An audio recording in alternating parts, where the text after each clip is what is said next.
आज लहानची गोष्ट तुम्हाला सांगते. मदन मोहन मालवीय यांची गोष्ट सांगते.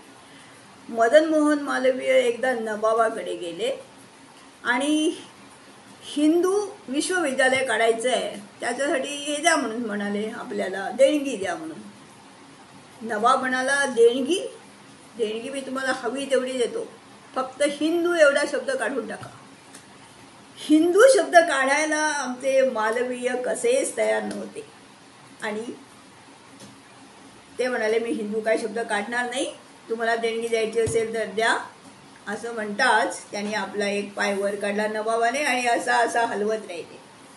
हलवत राहिल्यावर काय झालं, हलवत जेव्हा पाय राहिले तेव्हा यांना, आमच्या मालवीयांना कळलं की ते आपल्या पायातला मोजा देत आहेत. मग मी मालवीयांनी त्यांच्याकडचा मोजा हळू काढून घेतला पायातला, त्याबरोबर त्यांनी दुसरा पाय वर ठेवला आणि तोही हलवायला सुरुवात केला. दोन्ही मोजे काढून घेतले आणि मग काय केलं, ते मोजे घेऊन अगदी अदबीने, धन्यवाद हा मला 2 मोजे दिल्याबद्दल असं म्हणून सांगून निघून गेले. आणि त्यांनी आपल्या याला सांगितलं, आपल्याबरोबर असतात ते दुसरे सेक्रेटरी वगैरे, त्यांना सांगितलं की उद्या हे मोजे बाजारात जाऊन विकायचे, तर याचा जो काही दर येईल तो आम्ही ह्या हिंदू विश्वविद्यालयाला देऊ आणि नवाबाने दिले म्हणून सांगू. तर तो सेक्रेटरी हा म्हणाला आणि ही गोष्ट सेक्रेटरीने आपल्या घरी जाऊन बायकोला सांगितली, त्या बायकोने आणि दुसऱ्यांना सांगितली. अशी करून ती गोष्ट षटकर्णी झाली आणि ती नवाबापर्यंत पोचली. नवाब अगदी खुशीत होता, माझे मोजे घेऊन गेलाय, काय करणार. पण शेवटी त्याच्या नवाबापर्यंत ही गोष्ट कळल्यानंतर त्याची नुसती आग पखड झाली.